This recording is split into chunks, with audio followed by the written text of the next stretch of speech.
নবীজির শিক্ষা করিও না ভিক্ষা, মেহনত করো সবে।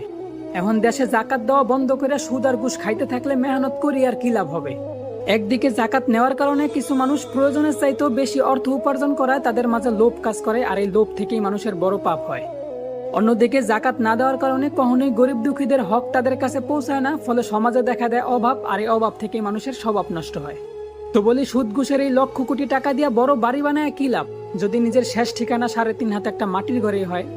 আর জাকাত না দিয়া বড় ব্যাংক ব্যালেন্স কইরেই বা কি লাভ, যদি 3 টুকরা কাফনের কাপড়ে 1 টুকরাতেও কোনো পকেট না হয়। কথাগুলা সত্য, কিছু মানুষের গায়ে লাগবো তাই।